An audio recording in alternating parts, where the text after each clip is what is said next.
Nosotros estamos claros y el hermano presidente nos ha dicho hacia dónde tenemos que orientar. Prioridad, servicios públicos, para atender todos los temas de vialidad y acceso. Plan Integral de Vialidad Rural. Plan Estadal de Canalización. Primitivo Cedeño. Y calidad de vida son buenos servicios. En la gestión del gobernador del estado Sucre, Gilberto Pinto, la salud es prioridad. Es por ello que los equipos de profesionales del sistema de salud pública han logrado realizar más de 17.000 intervenciones quirúrgicas de baja, mediana y alta complejidad. Además, con la ruta Salud es Amor por Sucre, se ha brindado atención médica y entrega de medicamentos a más de 1 millón de sucrenses. Centros de atención de salud primaria y sistemas de quirófanos han sido rehabilitados en articulación con las bricomiles para garantizar espacios óptimos y de calidad. Lealtad es amor por Sucre.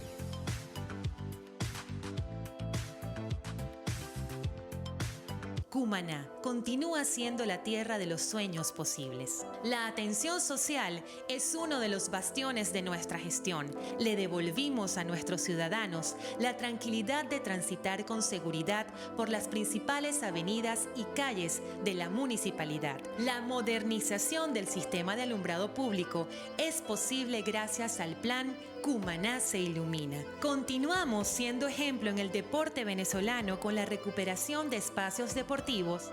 El incansable trabajo realizado por nuestros cuadrilleros de saneamiento es admirable. Nuestra clase trabajadora intervino los diferentes canales y quebradas con intensas labores de limpieza. Continuamos con el plan Recupera tu consultorio médico popular. Aún falta mucho camino por recorrer y ese precisamente es el motivo de nuestro enorme esfuerzo.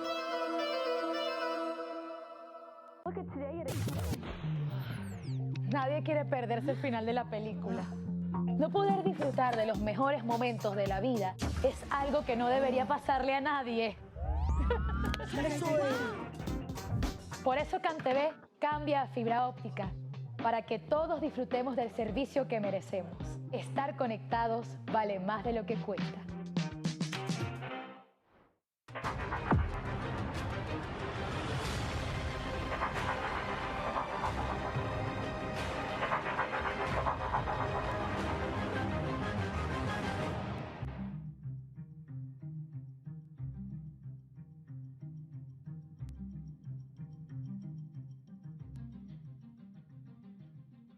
Muy buenas noches, ¿cómo están? Bienvenidos a su programa A Pulso. Como ustedes ya saben, yo soy Julio Ríobo. Desde ya, usted puede participar con nosotros, @JRiobobTV en X, la cuenta del espacio, @APulsoPisoBTV, mi cuenta en Instagram, @JRiobofF, y también estamos en TikTok como JR Periodista. Voy a activar desde ya las transmisiones en vivo, desde aquí, desde el estudio 4 de Venezolana de Televisión. Agradecer a mi casa por transmitir este espacio, a la Radio del Sur, Radio Miraflores, La Voz de la Verdad, también a Telaragua y TV Fan.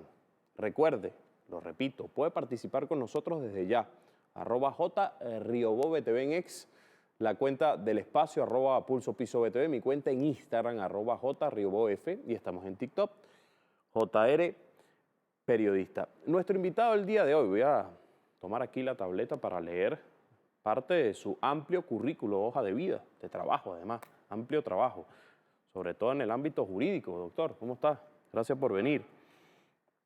Bueno, es diputado de la Asamblea Nacional, además es doctor en Derecho Constitucional, magna cum laude en Ciencias Jurídicas y postdoctorado summa cum laude en Derecho Internacional. Claro y preciso. Estaremos hablando de un tema que está ya en el debate del acontecer político nacional y yo diría que también internacional, por el ataque que viene recibiendo. Cada vez que se quiere tomar algunas acciones en este país, las transnacionales de la comunicación y algunos sectores de la extrema derecha y de la oposición atacan las acciones que viene impulsando el presidente Nicolás Maduro, como es la cadena perpetua. Ya está ahora en el debate. no sé si por esta cámara. Señor director, por aquí, además me acaba de hacer este obsequio. Sí, aquí, bueno, aquí también está bien. Ajá, Ley Orgánica Constitucional para la Defensa de la Guayana Esequiba. Aquí está su nombre, pero bueno, no lo vamos a develar todavía. No lo vamos a develar todavía. Me hizo un análisis sobre esta ley que acaba de promulgar el presidente Nicolás Maduro. Recuerde, puede participar con nosotros, @JRiobobTV en X, la cuenta del espacio, @PulsoPisoBTV, mi cuenta en Instagram, @JRiobofF, y también estamos en TikTok como JR Periodista. Ya me saludan algunas personas por aquí. Dice Esther Pérez Romera, saludos desde República Dominicana, gracias, saludos. Dice Carmela González, 5243, en sintonía del programa. También Nancy M. Vivas, en sintonía, saludos desde Margarita. Bueno, participe desde ya, y se me olvidaba además que puede hacer notas de audio, usted puede enviar notas de audio al 0412, qué rápido está el equipo de producción, 0412-334-5488, 0412, ahí tiene el número, 334-5488. ¿Quién es nuestro invitado el día de hoy? Vamos a la pausa con este material audiovisual y al regreso estaremos conversando estos grandes temas, la Ley Orgánica Constitucional para la Defensa de la Guayana Esequiba y el debate nacional de la cadena perpetua. No se aparte, ya regresamos. Estudiando nuestros presidentes y jefes de Estado, el presidente Maduro destaca por el conocimiento que tiene del tema. En primer lugar, claro, él fue 6 años canciller del presidente Chávez, o sea, es una escuela de posgrado prácticamente. Él tiene un dominio muy preciso del tema del Esequibo, ha tomado decisiones muy favorables a Venezuela que quizás no se conocen mucho desde 2015. Es el primer presidente que se presenta a exponer sobre este tema en la Asamblea Nacional. Pero además de eso dictó medidas de orden militar, de orden económico, de orden geopolítico, en lo que tiene que ver con la fachada atlántica, que como tú sabes es uno de los puntos estratégicos y vitales para Venezuela. No solo el Esequibo en su conjunto, que lo es, sino además en particular la fachada atlántica.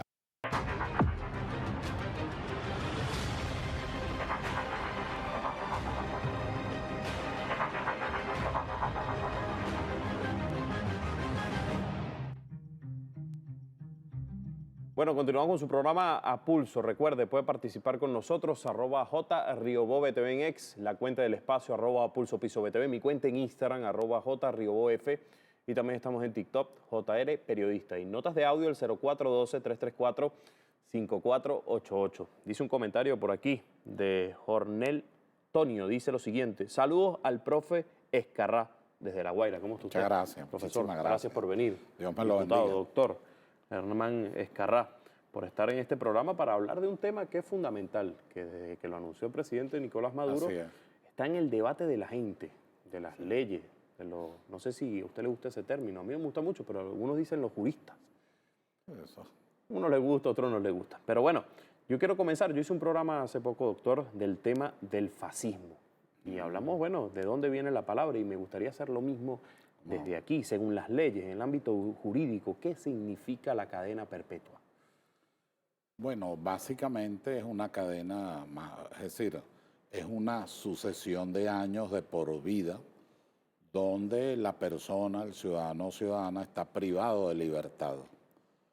En el origen de todo esto, de la traición a la patria, traición al Estado, que trae como consecuencia, por un lado, el tema de la inhabilitación, por el otro, la cadena perpetua, y por el otro, las penas de muerte, tienen su origen en el Código de Hammurabi, en Babilonia, el rey Hammurabi, pues. Las sanciones eran fuertes, no solamente era la pena de muerte, sino que antes de la pena de muerte había una reducción física, pues, maltrataban a la persona, la cortaban en diferentes partes, hasta que finalmente morían. Después de allí, de esta situación en Babilonia, saltamos a Roma. En Roma hay 3 áreas que rigen esto. Una es la ley Julia, otra las 12 tablas y otra la ley Cornelia. Las 3 están dirigidas a la pena de muerte ante la traición al Estado. O agregan ellos la conspiración.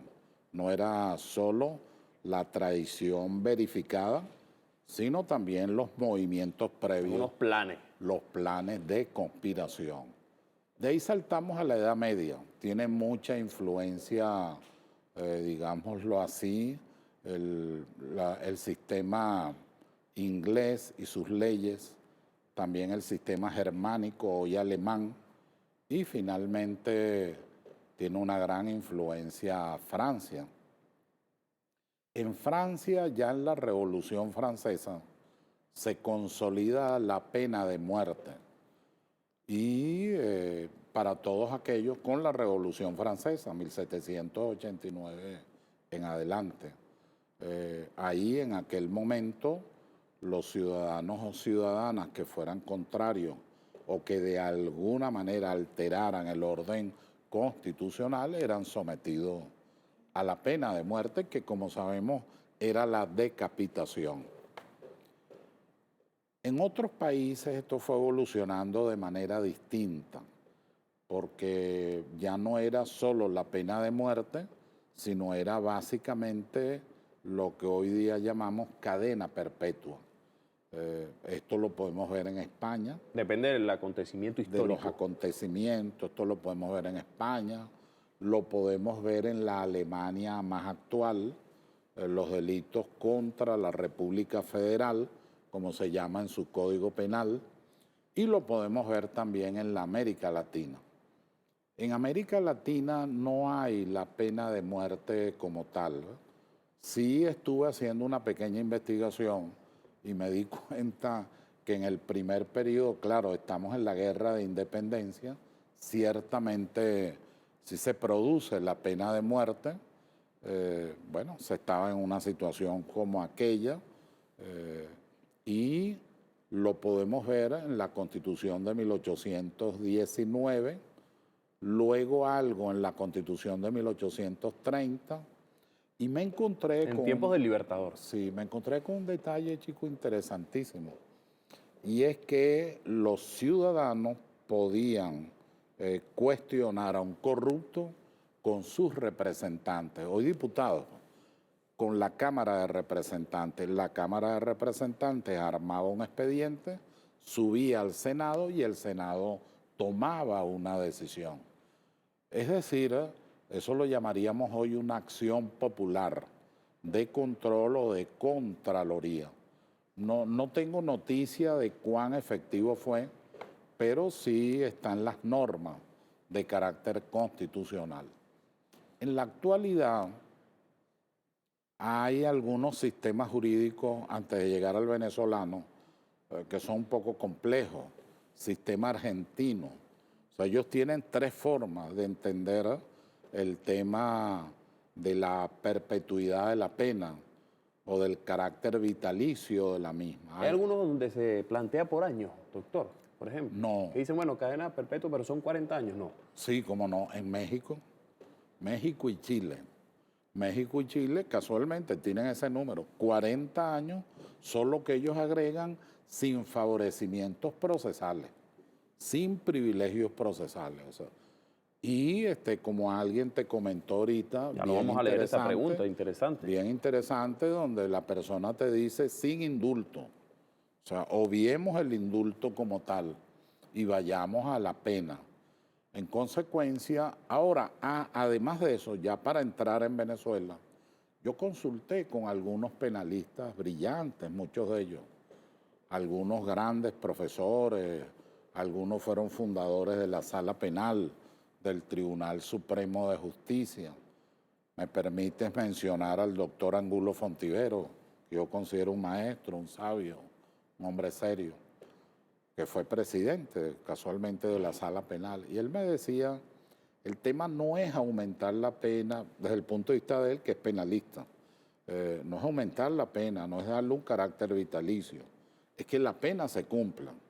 Si son 30 años, son 30 años. A su juicio, ¿cuál sería el tiempo adecuado? Oye, me gusta el sistema mexicano, que son 40 años y sin favorecimientos procesales. Una persona que estaba en situaciones gravísimas de corrupción, una persona que ha atentado contra el Estado, una persona que de manera violenta, está previsto en el Código Penal, pretende sustituir la Constitución, una persona que pide intervenciones militares contra el gobierno legítimamente constituido. O sanciones, por ejemplo, ¿no? Sanciones, por ejemplo. Obviamente, es decir, a mí me parece demasiado mínimo eso de 30 años más los favorecimientos procesales, o que ha reducido a nada, a menos de 10 años. Entonces, la idea mexicana es muy buena. 40 años, que lo tienen otros países latinoamericanos, 40 años, pero sin favorecimientos procesales. Cumplir los 40 años que correspondan. De 30 años son muy pocos los países que lo tienen. Lo tiene España, hay que decirlo así, el Reino de España, lo tiene Cuba, 30 años, pero la inmensa mayoría de los países consagra la perpetuidad, y hay un promedio equidistante que es ese de 40 años, que a mí me parece adecuado para lograr un equilibrio, porque en todo esto la visión de equilibrio es fundamental. Hay unas víctimas, en este caso graves, porque es toda la nación, no es cualquier sí, que víctima. se ha afectado, claro. Es el pueblo de Venezuela, es todo nuestro país, o todos los países cuando se atenta contra la seguridad de la nación, que es como aparece en la mayoría de los códigos penales de la América Latina. No aparece como traición a la patria, nosotros sí lo tenemos como traición a la patria, sino que aparece como atentados a la seguridad de la nación. Te quería comentar que en la Constitución chilena, a mí no me gusta mucho hablar de ella, pero en todo caso en la Constitución chilena, cuando hay estos atentados a la seguridad, varios de los que hemos hablado, hay una revocatoria de la nacionalidad. Está también en el debate. Está en el debate. Yo lo he escuchado de algunos diputados, como Ilenia Medina, por ejemplo, lo ha dicho. Bueno, está bien, hay una revocatoria de la nacionalidad. Ahora que hay que tener equilibrio, hay que procurar que no se politice el debate, que entendamos que de lo que se trata es de normas jurídicas, del derecho, y que de lo que se trata es que cuando se dan los supuestos jurídicos correspondientes, inmediatamente se debe dar la consecuencia jurídica. O sea, el derecho es derecho porque tiene coercibilidad, porque hay coacción, porque hay sanciones cuando yo transgredo la norma jurídica. Fíjense, en un supuesto de que sea aprobado esto en un debate, ya vamos a hablar de los mecanismos que tienen que suceder para que esto sea aprobado, pero ya que usted me habla del tema de la corrupción y me habla también de traición a la patria, yo quisiese hacerle una pregunta, y es la siguiente. Han sido detenidos recientemente algunos funcionarios por la trama de PDVSA Cripto. Se cumple un año de esto. Sí. Y hay otros que adversan al gobierno nacional que han cumplido o están detrás de acciones terroristas, como usted me lo describe, y también traición a la patria, como aquella persona que fue y se sentó en un curul de Panamá en la OEA y cumplió con eso y se tomó una inhabilitación política por eso. Claro. Realmente con acertado fundamento, ¿no?, para hacerlo. De ser aprobada esta ley dentro de un mes, por ejemplo, o esta enmienda dentro de un mes, dicen, bueno, podemos hacerlo, ya eso usted me va a hablar cuáles son los mecanismos. ¿Esto se le podría aplicar a los que acaban de detener, por ejemplo? Ahí opera el principio. ¿O no se hace porque ya no estaba en la discusión? Retroactividad, eso es lo que que es una garantía universal. Está en el Pacto de Derechos Civiles y Políticos, está en la Declaración Universal de los Derechos del Hombre. Y tú sabes que Venezuela ha sido vanguardia en la defensa y protección de los derechos humanos. Es decir, tendría que ser hacia adelante. hacia atrás, la única manera de aplicar la retroactividad de la norma es que favorezca a la víctima. Si no la favorece, no es aplicable de acuerdo a los principios del derecho internacional, pero también los principios nuestros del derecho público nacional. Es decir, que usted me deja en sus palabras que luego que sea aprobada es de ahí hacia adelante. Es de ahí hacia adelante. Te quería comentar que no debería habérseme olvidado Rusia, Estados Unidos. En el caso de Rusia, 2022, pero en 2023 es que entró en vigencia, se vio compelida, pues al final tuvo que en el tema este de traición a la patria ir a la cadena perpetua, que no la tenía. Aparece en 2023. En el caso de los Estados Unidos... Ni pena de muerte en Estados Unidos. El tema de la traición a la patria es más delicado porque ahí sí está la pena de muerte. Y además está en su constitución de hace más de 200 años. Como hay gente que le gusta mucho los Estados Unidos, esta es la Constitución norteamericana, artículo 3, sección 3. La traición a los Estados Unidos consistirá en hacerle la guerra o aliarse a sus enemigos proporcionándole auxilio y aliento. Esa es la primera definición que da sobre, esta es la Constitución norteamericana. ¿La puede mostrar ahí? Artículo 3, sección 3. Esto es para que los que les gusta, pues mucho... Bueno, entonces, ¿qué ocurre con esto, con esta Constitución? Que ella está acompañada de dos leyes. Y ya ocurrió en 1953. En realidad fueron enjuiciados en el 52 una familia Rosenberg de, bueno, un matrimonio que se declaró comunista, lamentablemente en un muy mal momento en los Estados Unidos con el tema del comunismo. Bueno, lamentablemente se les calificó de traidores a la patria y fueron electrocutados. O sea, ellos murieron por esa forma, pues, de electrocutar. De todas maneras, está la ley vigente que tiene la pena de muerte y tiene también las cadenas perpetuas. Ellos utilizan un sistema que no es solo el delito A, el delito B, el delito C, sino que si el delito A son 20 años y el C son 30 y el otro son 30, ellos lo suman. Y eso le puede dar 200 años, pero en todo caso, ellos lo que hacen es sumar. Usted me comentaba de que son acciones que vienen de un devenir histórico. Sí. Se ha tomado esta decisión o esta palabra por parte del presidente Nicolás Maduro. ¿En qué devenir histórico, en qué momento histórico se aplicaría la cadena perpetua en Venezuela? Bueno, yo... Según su análisis. Que podría ser un poco político, que no es lo que queremos aquí, pero también es muy importante evaluarlo. Mi apreciación es evitar la cadena perpetua. O sea, mi apreciación es ir a un sistema muy equilibrado en el orden internacional y de acuerdo a nuestra Constitución que aumente, haga más grave la sanción y que esa sanción esté acompañada de no privilegios procesales, incluso de lo que te dijo un ciudadano ahorita, de evitar el indulto. Bueno, voy a leer ese comentario. Sí, yo te quería, antes de seguir ahí, decirte, hay que comprender al presidente.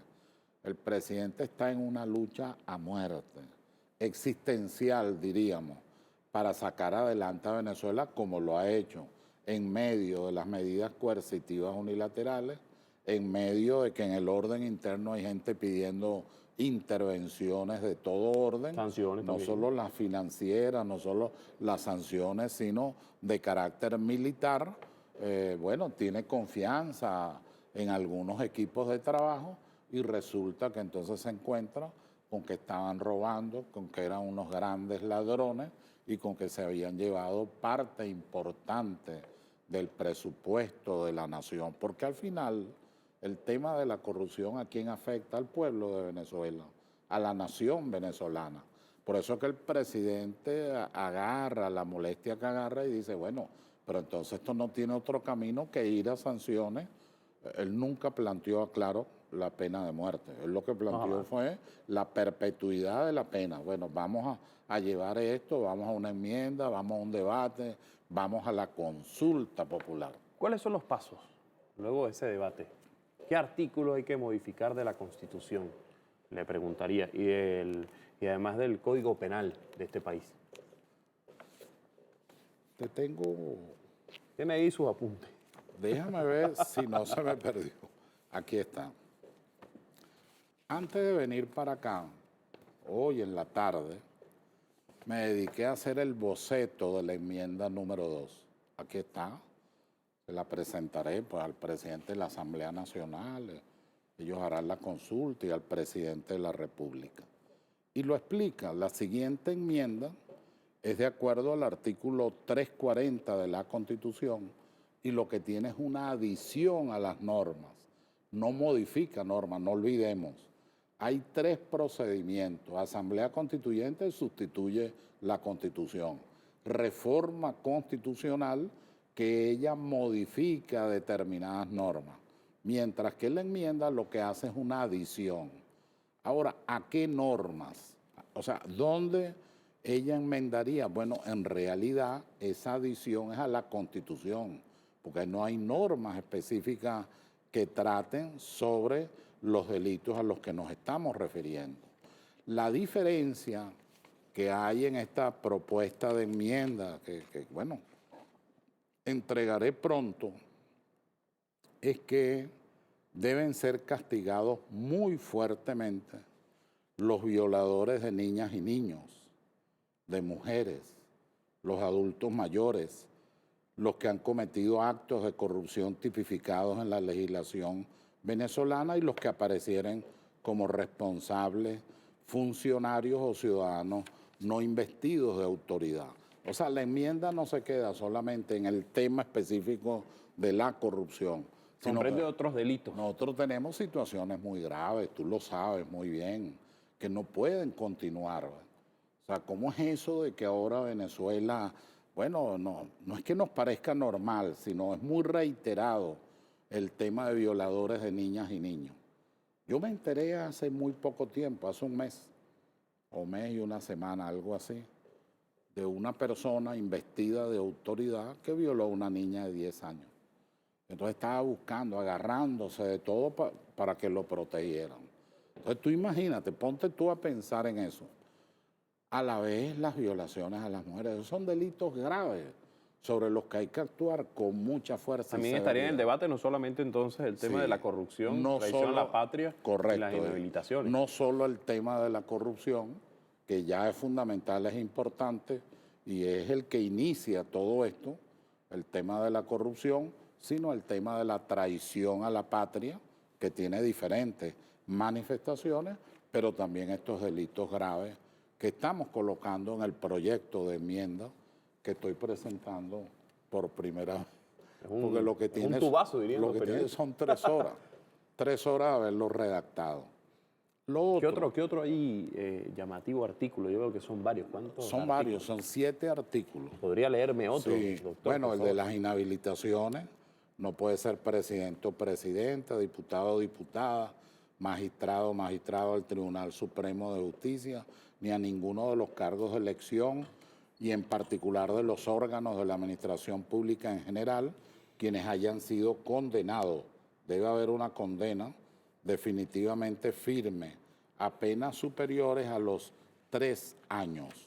Tienen el derecho de apelación ante el Tribunal Supremo de Justicia. Aquí lo dice, el recurso de apelación, y el Tribunal Supremo de Justicia 15 días para revocar o para reconfirmar. En segundo lugar, aquellos que de acuerdo con otro país o Estado extranjero, antagonistas, enemigos exteriores, grupos, asociaciones, terroristas, paramilitares, insurgentes, subversivos, conspiren contra la integridad de nuestro espacio geográfico, contra las instituciones republicanas, contra los titulares de los poderes públicos, contra la patria, castigado con pena de 40 años sin privilegio procesal. Era lo que me comentaba. Ve que yo acojo la doctrina, me parece, por supuesto, esto se discutirá, esto lo que es un papel de trabajo. Con la misma pena del artículo anterior será castigado quien solicite gestiones o impetre la intervención por cualquier medio de un gobierno extranjero para derrocar al gobierno venezolano. ¿Por qué la ultraderecha se opone, por ejemplo, a este debate, no sé qué piensa usted, a este debate de la cadena perpetua que ha puesto el presidente en la mesa? ¿Por qué se opone? ¿Por qué siempre son los mismos que se oponen? Sí, vale, el presidente de una manera muy correcta, muy honesta, muy pedagógica, o sea, frente a hechos tan graves, él toma la decisión, bueno, vamos al debate, pues. Yo propongo esto y abre el camino del debate plural. Entonces inmediatamente surge una postura radical de intangibilizar o congelar la situación en la que estamos.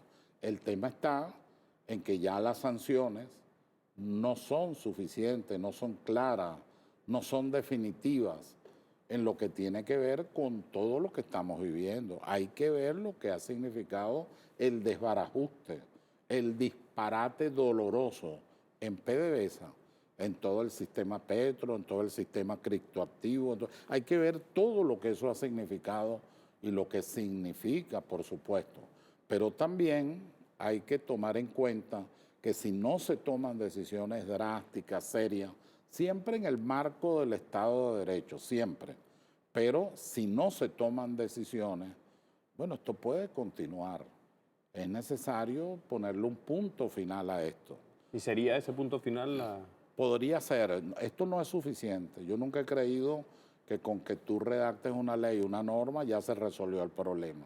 Hay elementos sociales, políticos, pedagógicos. Este es un tema además multidisciplinario, de sociología política, de criminología, de derecho penal, de derecho internacional, de derecho de los tratados, de lo que dice exactamente nuestra Constitución, entre otros aspectos. Yo te voy a dar un ejemplo, porque es como lo hago con mucha confianza, es como una aguja que me quisiera sacar. Fíjate, este caballero, no habíamos llegado al 3 de diciembre con el referéndum. ¿Y qué hacen? El referéndum sobre el Esequibo, errado, inconstitucional, inútil, inconveniente, inoportuno, irresponsable y contrario a los intereses del país. Y lo hace llegar a la Corte Internacional de Justicia.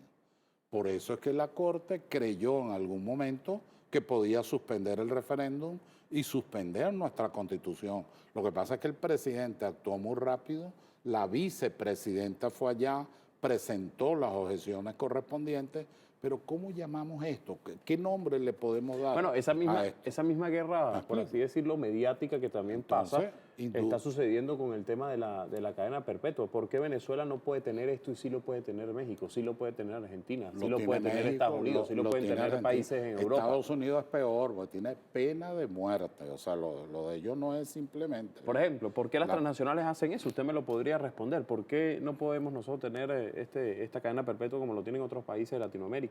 Como lo tienen algunos países, algunas naciones europeas. Además, como lo dijo el presidente, vamos a una enmienda. O sea, es decir, ¿y qué es una enmienda? Una consulta popular. Si el pueblo decida. Si el pueblo no quiere, no quiere. Y si el pueblo decide, sí.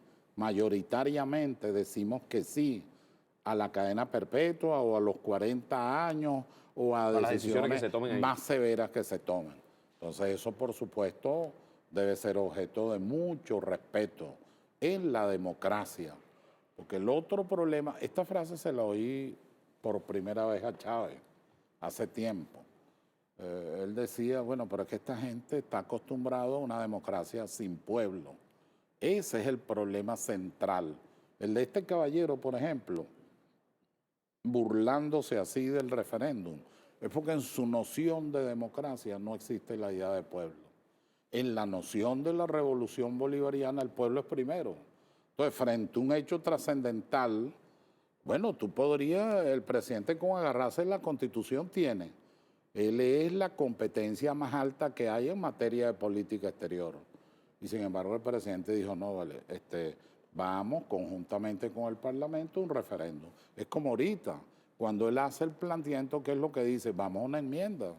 ¿Y qué es una enmienda? Es una consulta popular donde habrá una decisión. Y ahí se tomarán las acciones Eso es lo correspondientes. que es la democracia participativa y protagónica. Mire, yo le decía que hay un usuario que me escribe, dice Trinchera Tropa 4F. En la enmienda constitucional, en nuestro Código Penal, la condena debe ser acumulativa, es decir, Sí. sumado a cada delito, excepto cada la pena de traición a la patria, para que debe ser cadena perpetua, sin beneficio a libertad condicional y jamás exonerada por indulto presidencial. Sí, muy bien, muy bien. El planteamiento es un gran planteamiento, muy serio, se ve que analizó bien el tema. Dice otro aquí, Leonel Muñoz Col, pregunta para nuestro invitado de hoy, altamente pedagógico, estimado Gracias. amigo periodista Julio Riobó, a pulso con Ezcarray, una etiqueta además. Al parecer existen niveles por el delito de corrupción, del que va a depender la pena de la Fiscalía. ¿Una nueva ley tendrá estos niveles? Tú dices el plurinivel de si una corrupción es para como delito en general, la sanción es mayor, menor o es intermedia. Eso depende del conjunto de elementos que configura el hecho y, por supuesto, el supuesto de hecho del delito. Ahora, nunca debemos borrar de nuestra mente y de nuestro espíritu la obra de Víctor Hugo, Los Miserables. O sea, todo lo que ocurrió por tomar una hogaza de pan. O sea, todo lo que eso significó en términos de tragedia. Aquí, por cualquier cuestión menor, bueno, se han producido sanciones, en cambio, por situaciones mayores, ahora es que estamos viendo una acción muy seria, muy continuada, muy dolorosa, es verdad, muy dolorosa, del presidente de la República, del jefe de Estado, procurando restaurar moral y éticamente a la República. Fíjese, este programa, usted es segunda vez que viene aquí, vamos a hablar también de... Un gran honor para mí. No, el honor es mío, vamos a hablar también del tema de la Guayana Esequiba y lo que pasa con Guyana. Pero antes de eso vamos a compartir con usted algunas notas de audio que nos llegan al programa, al 0412-334-5488. Póngala, señor director, por favor. Buenas noches, doctor. Yo, Valeria Cordero, de aquí de Barlovento, estoy de acuerdo con cadena perpetua, con esos ladrones que nos roban y nos traicionan a todo el país y a toda la patria. Estoy de acuerdo con que le metan cadena perpetua. La gente quiere justicia, dicen por allí. La gente quiere justicia, es verdad. Es verdad. Y esa es una forma, no es la única, es una forma de hacer justicia. Por supuesto, Venezuela está en el concierto de las naciones. Venezuela es un país líder por muchas razones. Quiéralo o no, bueno, aquí está la primera potencia mundial en materia petrolera. Nosotros tenemos un espacio geográfico, geopolítico fundamental, privilegiado, extraordinario. Tenemos un gran país, tenemos además recursos fundamentales, comenzando por nuestro pueblo, pero tenemos también recursos de otro orden, ya no solamente la parte humana, sino la parte natural y física. Es un bello país. Y bueno, estando como está en el concierto de las naciones, en condiciones de liderazgo, debe mantener, por un lado, la aplicación de la justicia con severidad, con seriedad, pero por otro lado, desradicalizar cualquier posición y más bien ir a formas de equilibrio que armonicen la efectividad de la justicia, el resarcimiento de los daños, no olvidar eso, el resarcimiento de los daños y la restauración moral de Venezuela. Vamos a escuchar otra nota también. ¿Cómo no? Claro. Adelante, señor director. Buenas noches para Julio en su programa A Pulso. Y para el invitado del día de hoy, el constituyentista Hernán Ezcarrá. Saludos, Hernán. La pregunta para Hernán es la siguiente. De aprobarse la ley de cadena perpetua, para los corruptos, ¿a qué niveles llegaría esa ley o hasta qué niveles alcanzaría esa ley en la administración pública? Llegando a consejos comunales que también administran los recursos. ¿Qué crees tú? ¿Hasta dónde crees tú que pudiese llegar esa ley y a quiénes pudiese arropar todo lo relacionado con la administración pública? Bueno, Hernán, saludos también para Julio y desde aquí, desde el Estado portugués, el municipio de Sucre, Johnny Morón. Felicitaciones, hermano, por ese programa, Julio. Saludos. Cordiales saludos. Bueno, en primer lugar decir que la corrupción no es solo del funcionario público. Tenemos una tendencia a pensar que todo ocurre para quien está investido de autoridad, pero para que ocurra, al menos en el ámbito financiero y económico, el hecho delictivo es porque hubo una iniciativa privada. Entonces, debe abarcarse no solo al funcionario que incurre en el hecho delictivo, sino también al que lo provoca, en este caso la iniciativa privada. La restauración moral de Venezuela tiene que ser integral. Ahora, por supuesto, cuando se trata de una norma, es una enmienda, no una ley a la Constitución, y que es una norma que está ubicada en la Carta Máxima, ella se aplica pues a todo el pueblo de Venezuela, a toda la colectividad, a todo el Estado, a toda la administración pública, sea que estemos tratando de un nivel intermedio, de un nivel alto, o que estemos en el sistema local, sea municipal, o sea también de las comunas incluso.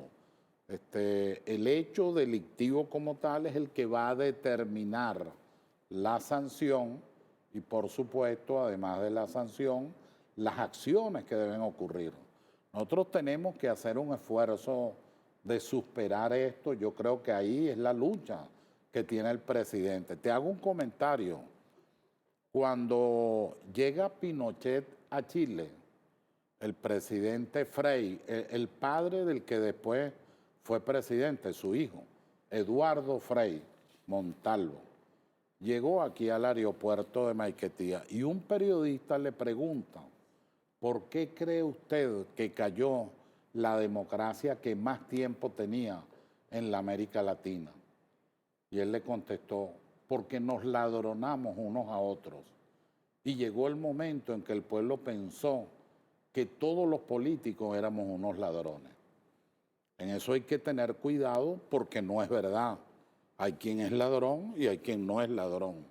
Hay quien entiende la política como una manera de servir al pueblo, de servir a los que menos tienen, de servir a los bienaventurados, de servir y defender a la patria.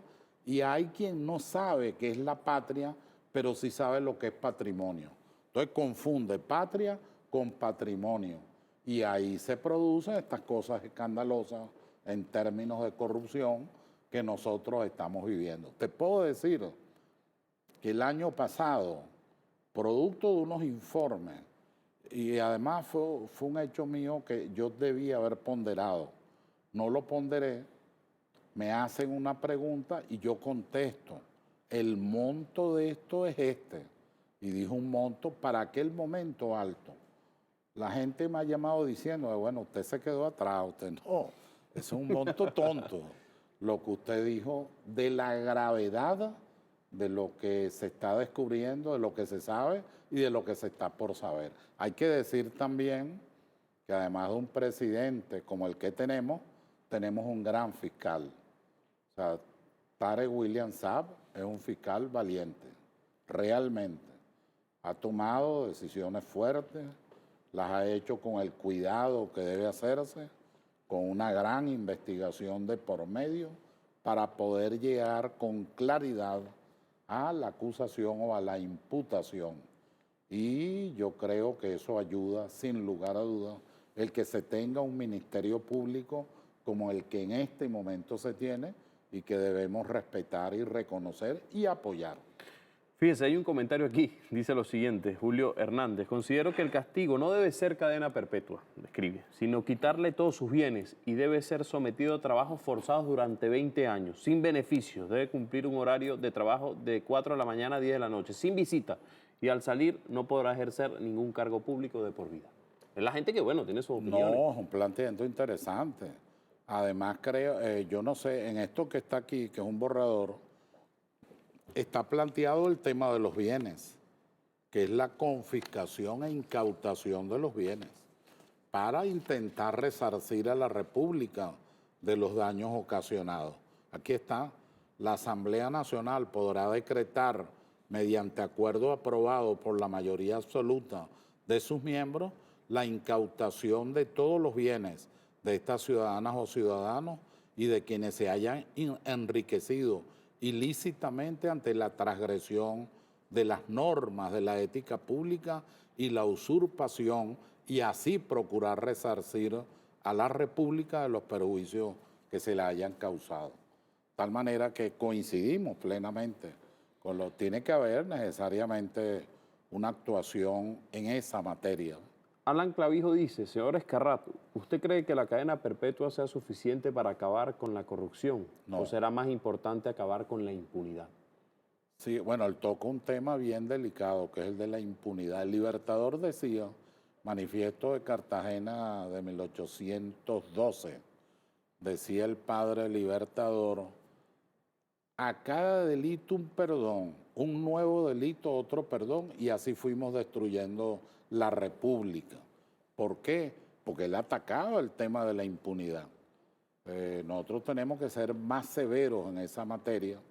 Eso requiere de un poder judicial que está reformulándose en este momento. Hay una comisión que dirige Diosdado Cabello, el diputado Diosdado Cabello, en esta materia, y que viene haciendo un trabajo por todo el país conjuntamente con la directiva del Tribunal Supremo de Justicia. Y yo estoy seguro que habrá muy buenos resultados. Vázquez López dice: buenas noches, doctor. Me gustaría escuchar su explicación respecto de la progresividad de los derechos humanos y esta enmienda con miras a la implementación de la cadena perpetua. Sí, pareciera una contradicción, progresividad de los derechos humanos, avanzar en términos humanistas los más que se pueda hacia la tutela, protección y salvaguarda de la dignidad humana, que al final es la ultimidad causal de todo el sistema de derechos humanos, y por otro lado plantear la cadena perpetua. Lo que pasa es que son situaciones claramente diferentes. Una es de carácter penal, es sancionatoria, y la otra es reivindicadora de las libertades y derechos fundamentales que están claramente desarrollados en nuestra Constitución y que nuestro gobierno, el gobierno bolivariano, hace grandes esfuerzos para llevar adelante la aplicabilidad de esos derechos, de esas garantías, de esas tutelas, de lo que es el funcionamiento del Estado de Derecho a través del Poder Judicial. Nosotros tenemos en este momento un excelente Tribunal Supremo de Justicia. Yo conozco a todos los magistrados, algunos han sido alumnos, otros compañeros de trabajo en algunas investigaciones, otros en la academia, y la verdad es que estamos en un momento estelar en el que se puede hacer una gran labor, insisto, para la restauración ética y moral de Venezuela. Hindú Anderi me dice, una compañera también, sí. Me dice lo siguiente: más que jurídico, el tema de la cadena perpetua es dogmático y filosófico. Sí, y requiere considerar si efectivamente la cárcel o la prisión son castigos o espacios que permiten la corrección individual o colectiva. La corrupción no solo es administrativa, hay otros tipos de corrupción que también afectan los procesos políticos y que no se consideran. Las acciones inmorales de funcionarios que no necesariamente son ladrones también producen daños. Claro, sin lugar a dudas. Yo acabo de mencionar ahorita un caso triste, lamentable, al del compañero que... repugnante, por decirlo así, de un individuo ciudadano que violó a una niña de 11 años. Un elemento muy grave, cuando le preguntan Oye, al abogado, chicos, eso es increíble. No, yo no sé de qué universidad habrá sido ese abogado, pero me explican que cuando le preguntaron al abogado, él contestó, no importa, pues ella fue violada a los 8 años por 3 individuos. Entonces tú dices, o sea, pero ¿qué tienes en el cerebro? Ya no solamente una situación moral, ética, pedagógica, social, estás desarticulando la sociedad, la familia. Esta dama tiene mucha razón porque hay que atacar los valores, la familia, los medios de comunicación social, sin lugar a dudas. Hay que atacar las universidades, mejorar en las universidades. Por ejemplo, en nuestras facultades de Derecho debería haber ética como una materia obligatoria, pero obligatoria. No, bueno, un seminario, no, una materia obligatoria, ética. Estudie ética, como también creo que los abogados debemos saber algo de matemática. También los periodistas. Algunos deberían estudiar ética y saber de matemáticas. Yo pienso lo mismo. Fíjense, vamos a escuchar otra nota de audio. Adelante, señor director, por favor. Hola, buenas noches. Desde Aragüey, Barcelona, Anzoátegui, full sintonía. Saludos para el moderador del programa y saludos también para el abogado, doctor Ezcarrá. De verdad, en total acuerdo con que se aplique a estos corruptos, ladrones, de lo último, abusadores, dueños de lo ajeno, apátridas, todo el peso de la ley, hasta convertirse en cadena perpetua, para que así, de ese modo, ya le vayan bajando al abuso y al descaro. En total acuerdo con que se aplique cadena perpetua para estos corruptos. Vengan de donde vengan y caiga quien caiga. Desde Anzoátegui, la doctora Linda Estrada. Bueno, un comentario de la gente. Lo que sí hay que decir es que por unanimidad, si fuéramos a una votación, todos los que han intervenido se inclinan a la cadena perpetua. ¿Y usted levantaría también la mano? Hay que estudiarlo, hay que reflexionarlo, hay que... Ya usted tiene su versión. Yo creo que ya usted la estudió. Que no quiere decirme si levantaría la mano o no. Con el mayor cuidado a este tema. Lo que sí creo es que en la enmienda hay que incorporar estos delitos graves a los que nos referimos antes. Que es lo que dice la compañera también. Sí. Fíjese, doctor, vamos a realizar una pausa. Ya tenemos casi una hora conversando. Con todo gusto. Al regreso usted va a responder unas interrogantes también de unos compañeros, de unos colegas. Claro. Y luego vamos a abordar el tema de la Guayana Esequiba. Es muy importante. Oye, qué bueno. Muy importante porque además se vienen haciendo distintas acciones y el gobierno de Guyana está atizando las relaciones de Venezuela con ese país o con su país. Y sin duda tiene la mano metida la ExxonMobil, la transnacional y el gobierno norteamericano, como siempre sucede. Laura Richardson tendrá mucho que explicar sobre este tema, pero usted también me lo puede explicar a mí. Recuerde, puede participar con nosotros, @JRiobobTV en X, la cuenta del espacio @PulsoPisoBTV, mi cuenta en Instagram, @JRiobOF, estamos en TikTok, JR Periodista, y el 0412-334-5488. Puede enviar su nota de audio, su mensaje también, lo hemos leído. Me bajan el teléfono, señor productor, para leer algunos mensajes también de allí y compartirlos con el doctor. A la pausa, ya regresamos.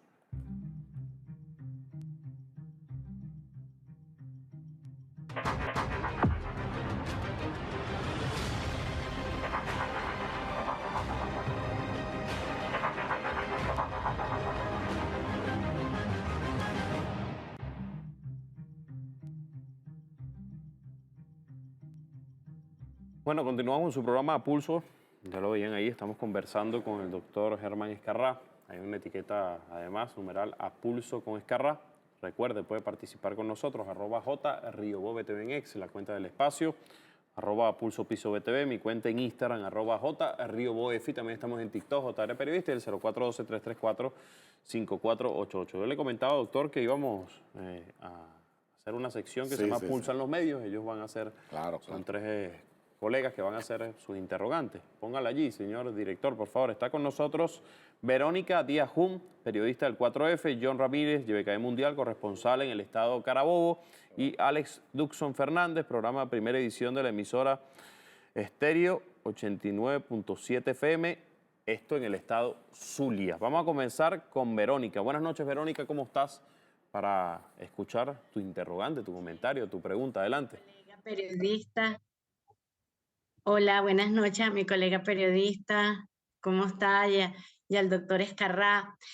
Muy contenta de estar en este programa. Sobre todo, yo quiero abordar el tema de Guyana porque es un tema que a nosotros nos interesa mucho. De hecho, el segundo libro, el próximo libro de 4F se llama Oligopolios con sed de petróleo y precisamente toca ese tema. De hecho, uno de los entrevistados por la periodista Geraldina Colotti es el doctor Escarrá.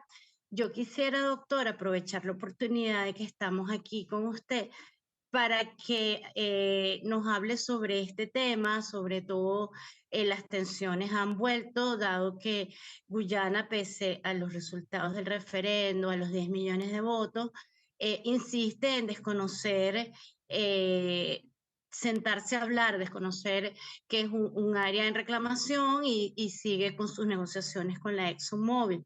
Quisiera que por favor nos hable un poquito de las acciones que puede tomar Venezuela, sobre todo de la ley orgánica para la defensa de la Guyana Esequiba, cómo puede contribuir. Y algo que también me preocupa muchísimo es el desconocimiento del derecho internacional. De hecho, lo acabamos de ver en la Embajada de Ecuador, de México en Ecuador, y cómo todas estas acciones amenazan a la paz regional y a la paz mundial, pues el desconocimiento del derecho internacional. Muchas gracias, doctor Escarrá.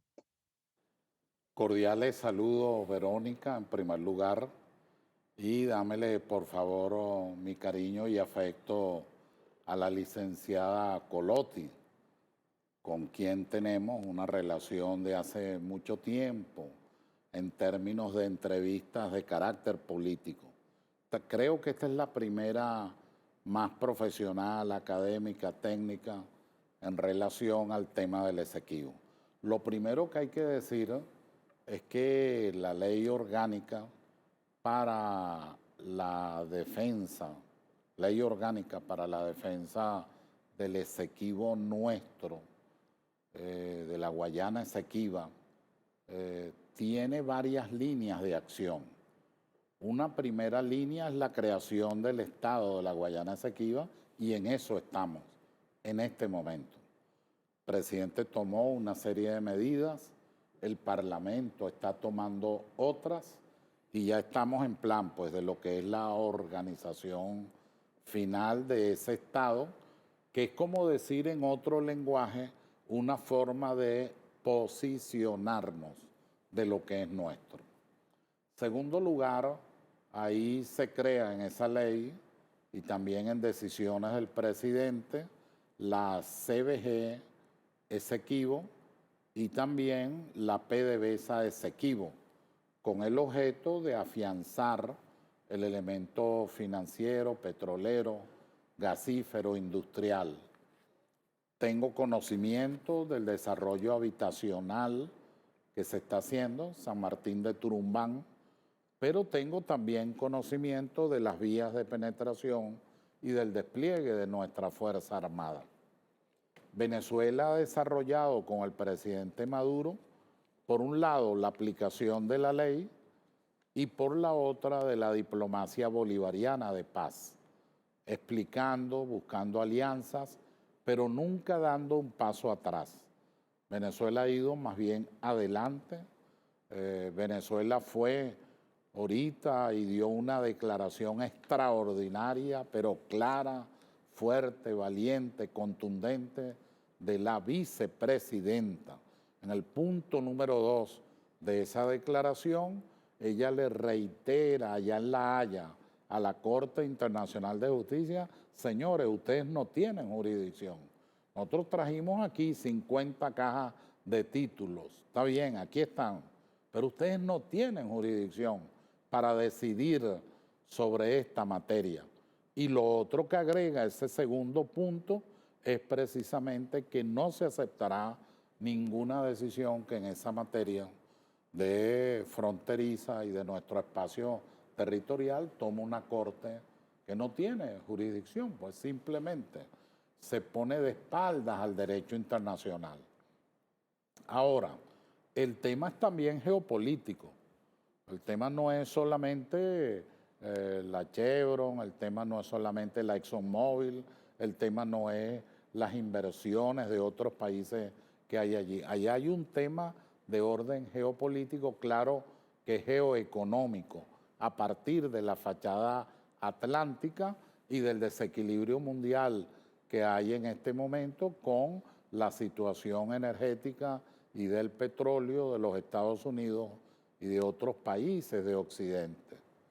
Esto trae como consecuencia que la actuación de Venezuela deba ser cuidadosa y ponderada. Tenga la seguridad que nosotros vamos a sentar al señor Irfan nuevamente, lo vamos a sentar y tiene que llegar a un acuerdo. No tiene otro camino, porque además está, yo no sé qué término emplear, vociferando, una especie de algarabía, alardeando es la palabra. Está alardeando de algo que no es. O sea, él está entregando o diciendo que entrega para la inversión determinados bloques en áreas que no están delimitadas. ¿Cómo se conoce eso en derecho internacional? Eso es una usurpación. Eso no tiene ninguna otra explicación.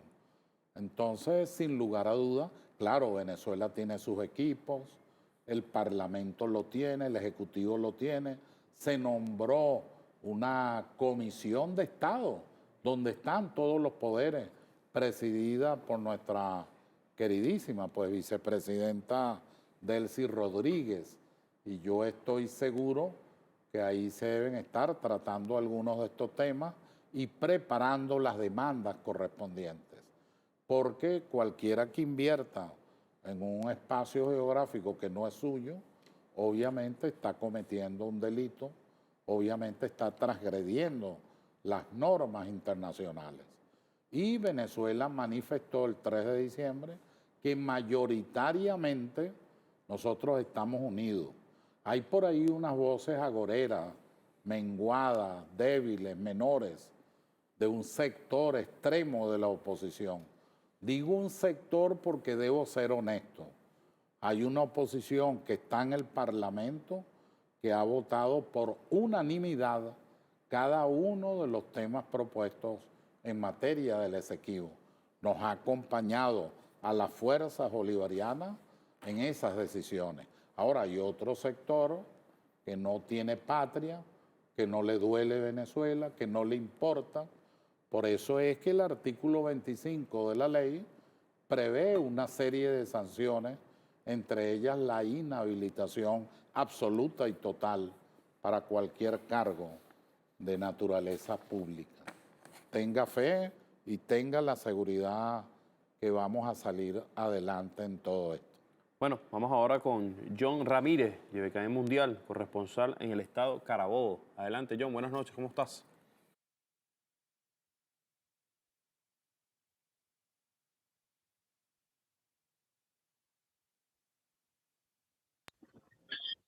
Buenas noches, ¿cómo está, diputado? ¿Cómo está, Julio? Bueno, tengo dos preguntas para usted. La primera tiene que ver concatenando con el tema de la ley esta que están discutiendo ahorita, que tiene que ver con la cadena perpetua. Hay personas que están en este momento, digamos, que se oponen todavía a la creación del Estado Esequiba como tal, de la creación del territorio Esequiba como tal. En este caso, de Guyana Esequiba. Eso entraría, digamos, como traición a la patria, luego de este referendo que se realizó el año pasado, en función de, digamos, la defensa de nuestros intereses como nación. Y la segunda es, ¿cuáles son los pasos, digamos, en términos puntuales, para la creación de este Estado el territorio Esequiba, el Estado de la Guyana Esequiba como tal? ¿Cuáles son esos pasos? En palabras simples, porque hay personas que de repente lo ven como algo muy complejo y obviamente es un tema muy complejo, pero bueno, digamos, bueno, se da por decreto presidencial la creación del Estado, luego del referéndum, pasamos a una fase de creación, digamos, lo que es la división de delimitación del territorio, bueno, todo esto que implica crear un nuevo Estado para la nación. Esas dos preguntas tengo yo, diputado. Bueno, saludos por Carabobo, en primer lugar. Allá está parte importante de mi familia. Tengo 2 hermanas allá y voy con frecuencia a las universidades carabobeñas. En primer lugar, decirte que la ley es muy clara. La ley ya creó el Estado. Nosotros no estamos discutiendo qué es lo que se va a crear. Ya está creado. De hecho, el punto de gobierno lo tiene el mayor general Rodríguez Cabello, que funciona en Tumeremo. Y ya vamos a los pasos siguientes. La Asamblea Nacional va a ejercer la función legislativa de ese Estado hasta las próximas, hasta las elecciones, que el Poder Electoral señale cuándo deben hacerse. El trabajo de infraestructura, de inversión económica, financiera, se está haciendo. Yo recibí del ministro de Hábitat, creo que fue hace 2 semanas en el Salón Elíptico. El ministro me señaló allí, el ministro de Hábitat, Ildemaro Villarroel. Ildemaro Villarroel, gracias, que ya están en 140 casas con sus dispensarios, con su estructura, con sus escuelas, etcétera, ahí en San Martín de Turumbán. De tal manera, y el amigo Rodríguez Cabello también me ha hablado de los mecanismos de integración de los distintos pueblos indígenas que, como ustedes saben, están con nosotros los venezolanos. Bastaría recordar aquello que ocurrió el año pasado, donde levantaron la bandera de Guyana, la República Cooperativa de Guyana, y vinieron nuestros pueblos indígenas, la bajaron con respeto, no hubo irrespeto, simplemente la bajaron y montaron la bandera de Venezuela y en su idioma cantaron el himno nacional. Es un hecho que, por cierto, yo no sé por qué no se ha subrayado suficientemente. Es un hecho significativo. Entonces, ahí están nuestros pueblos indígenas y allá hay toda una organización en este momento. Todos los pasos se están dando adecuada y correctamente y ya está creado ese Estado. La función de gobierno la está ejerciendo el mayor general Rodríguez Cabello y la legislativa la va a ejercer la Asamblea Nacional hasta que se vaya a una elección. En el primer punto, ese es el segundo punto. Ahora, hijo, en el primer punto, nosotros tenemos aquí, en el interior del país, gente que niega. No solo es que niega el tema del Esequibo, dolorosa y lamentablemente, niega cosas tan graves como esa, y en el caso del Esequibo está prevista su sanción en la ley orgánica. Seguramente en cualquier momento se abrirá un expediente y se procederá, pero ahí están previstas las sanciones. En particular revisa el artículo 25 de la ley orgánica para la defensa del Esequibo nuestro, de nuestra Guayana Esequiba. De tal manera que creo más bien que estamos avanzando. Eso no quiere decir que no tengamos situaciones internacionales, que no tengamos a un caballero presidente de la República Cooperativa de Guyana, tutelado por las corporaciones financieras y petroleras de los Estados Unidos, la señora Richardson, ¿no?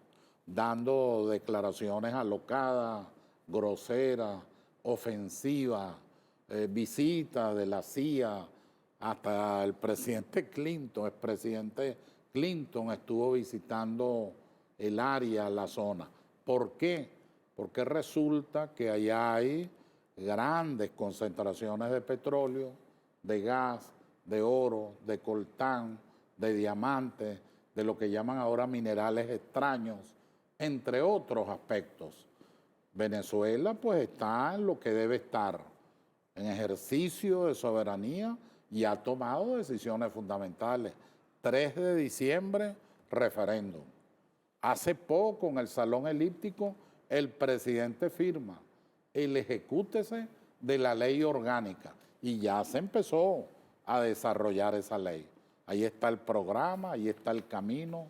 Venezuela es respetuosa de los valores y principios del derecho internacional. Pero debo terminar esta reflexión comentándote lo siguiente. En aquel debate entre el Libertador y el representante de los Estados Unidos, Irving, al final, cuando ya el Libertador se obstinó, bueno, ya yo no voy a seguir en esto. En ese debate, en la carta final, él le dice a Irving, ustedes están equivocados con nosotros. La mitad de nuestra población murió por la independencia. Tenga la seguridad que la otra mitad está esperando morir. Si alguien o alguna entidad en el mundo, no, él dice, o si todo el mundo pretende ofender a Venezuela, porque Venezuela no se la ofende y se le respeta. Venezuela se hará respetar. Nosotros tenemos una extraordinaria Fuerza Armada Nacional Bolivariana, un presidente con grandes condiciones de estadista y además condiciones estratégicas, y un pueblo que internalizó con claridad inexorable de que la República Cooperativa de Guyana no tiene títulos y Venezuela tiene todos los títulos de propiedad que corresponden a ese espacio geográfico que es nuestro. El Esequibo es nuestro. Culminamos con Alex Duxon Fernández. Adelante, Alex. Buenas noches. Sí, muy buenas noches. Un saludo desde Santa Bárbara de Zulia. Un honor de verdad estar acá con ustedes. La pregunta que debo hacer es la siguiente y tiene que ver precisamente con el trabajo que se viene desarrollando como propuesta para el tema precisamente de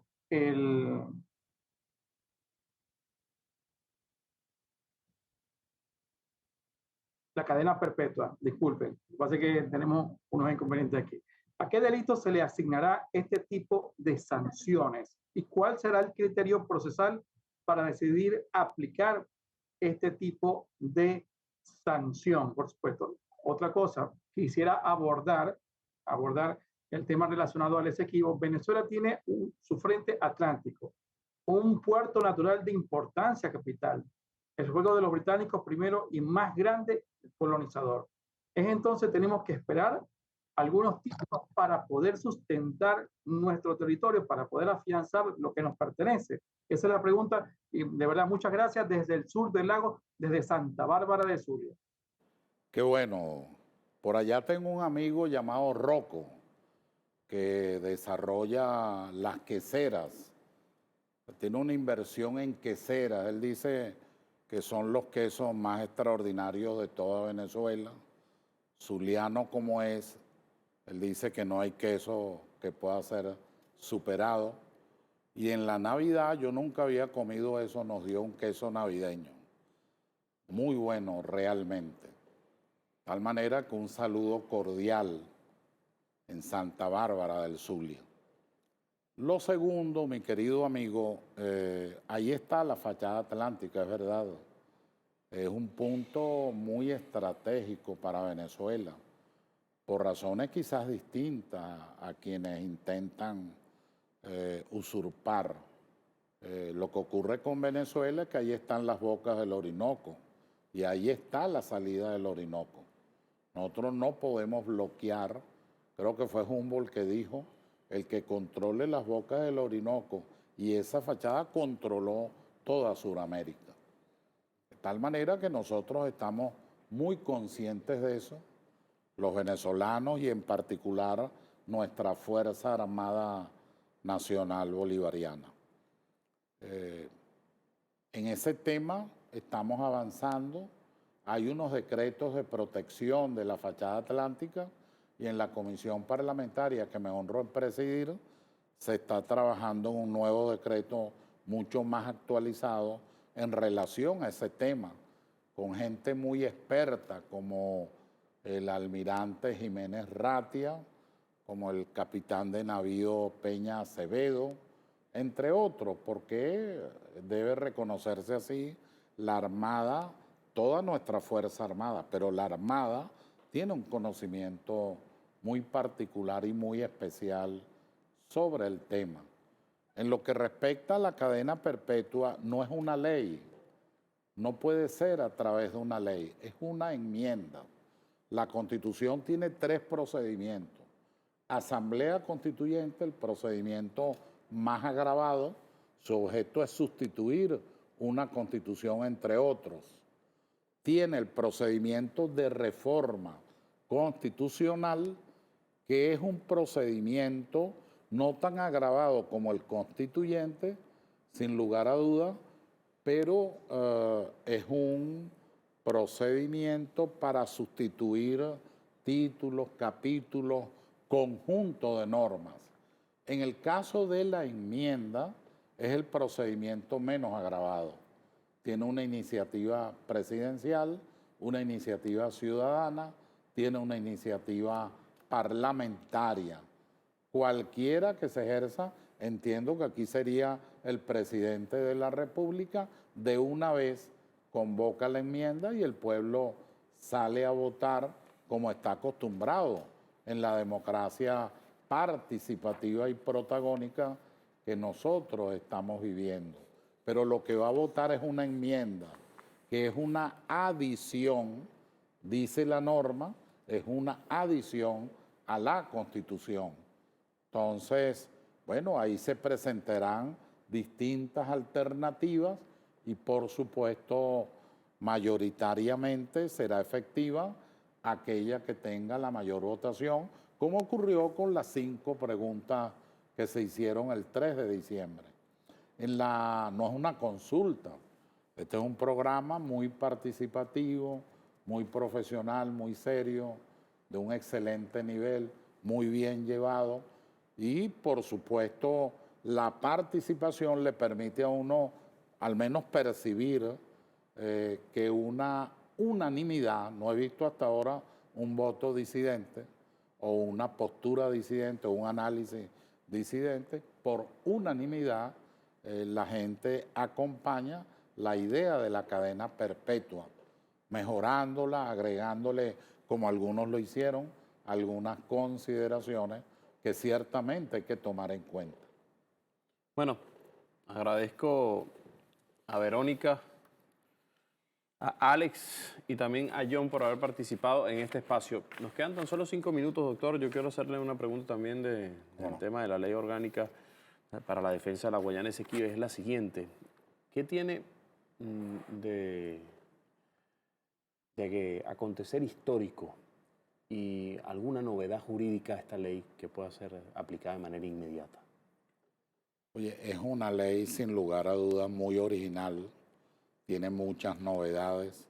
Dígame una de las más importantes, por ejemplo. Bueno, la primera es que recoge las 5 respuestas que dio el pueblo.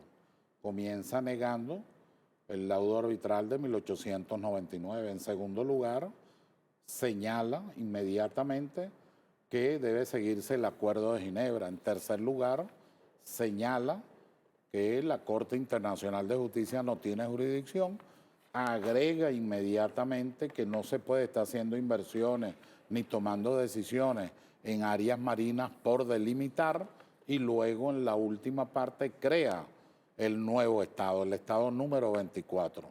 De tal manera que es una ley muy original, muy particular. Pero en el medio crea sanciones de inhabilitación a todos estos bárbaros, estos antipatriotas, antinacionales, para no decir más nada. Crea una serie de procedimientos y de sanciones. Incluso crea también una estructura de carácter económico para que pueda ser viable el Estado, para desarrollarlo, y ya creó la estructura. Claro, lo que hace es repetir la Constitución, pero la ubica adecuadamente, ¿no? Es decir, toda la estructura del Estado 24 ya está en la ley.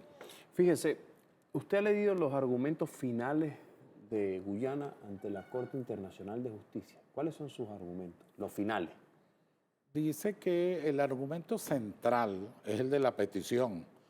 Ellos sostienen que el laudo arbitral de París de 1899 ya delimitó, ya precisó de quién era ese territorio y que no hay más nada que discutir. ¿Y cómo lo sustentan? Si no tienen ni siquiera un documento. No lo sustentan, porque no tienen exactamente lo que acabas de decir. No es como nosotros. Nosotros podemos comenzar desde la Capitanía General de 1777 y a partir de ahí, bueno, este es el mapa de nosotros. A partir de ahí, bueno, entonces vamos a la Constitución del año 19 y a la Ley Fundamental, donde el Libertador dice, bueno, los territorios de estos países son los siguientes. El Departamento de Ecuador, su departamento. La Nueva Granada, el Virreinato de Santa Fe y Venezuela, lo que después repite en 1821, y Venezuela, la Capitanía General. Solo repite en 1821, después se desarrolla ya el Libertador no físicamente con nosotros en 1830 y de en adelante. Pero hay otros documentos y pruebas. Severo Malé Prevost, uno de los miembros del Tribunal de Arbitraje en función de secretario, le dijo al mundo en una declaración póstuma, le dijo, bueno, le hicieron fraude a Venezuela, hubo concusión, hubo tráfico de influencia y señaló además quién era el encargado de ese liderazgo, pues. El destino final corruptor. De Guyana va a ser sentarse nuevamente. Tiene que hacerlo, no le queda otro camino. Con la República Bolivariana de Venezuela, ¿no hay otra salida? No tiene otra salida. ¿Qué le dice usted a aquellos, por ejemplo, y son dos preguntas allí? Sí. Hay gente que opina que por qué no se toma de manera militar este territorio. Parece que hay gente que opina que se han agotado las opciones. Primero, no están agotadas las opciones, en primer lugar.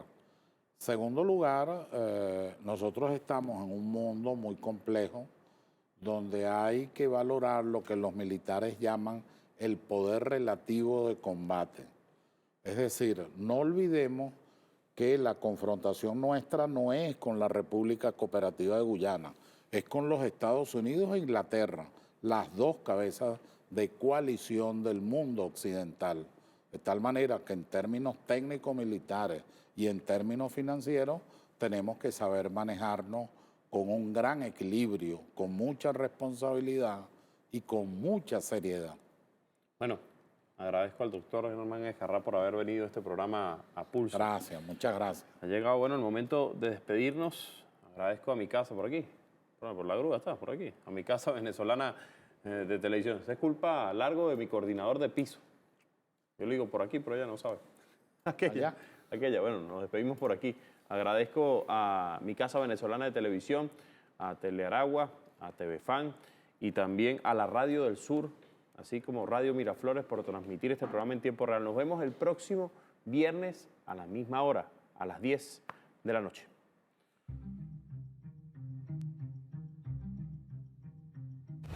Nosotros estamos claros y el hermano presidente nos ha dicho hacia dónde tenemos que orientar. Prioridad, servicios públicos, para atender todos los temas de vialidad y acceso. Plan Integral de Vialidad Rural.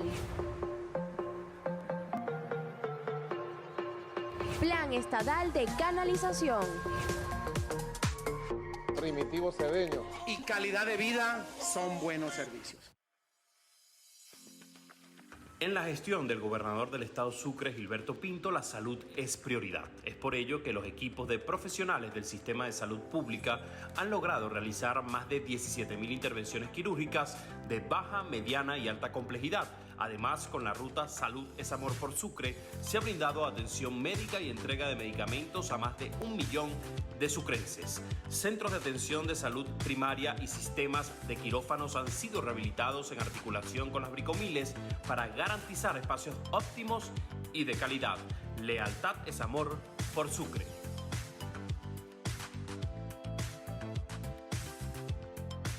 Cumaná continúa siendo la tierra de los sueños posibles. La atención social es uno de los bastiones de nuestra gestión.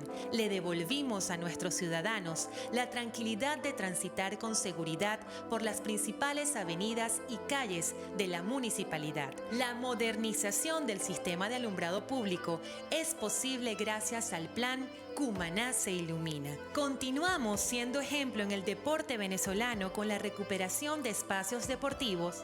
El incansable trabajo realizado por nuestros cuadrilleros de saneamiento es admirable. Nuestra clase trabajadora intervino los diferentes canales y quebradas con intensas labores de limpieza. Continuamos con el plan Recupera tu consultorio médico popular. Aún falta mucho camino por recorrer y ese precisamente es el motivo de nuestro enorme esfuerzo.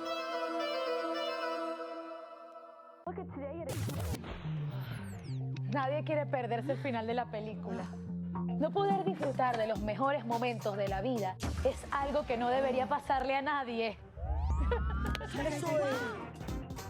Por eso CanTV cambia a fibra óptica, para que todos disfrutemos del servicio que merecemos. Estar conectados vale más de lo que cuesta.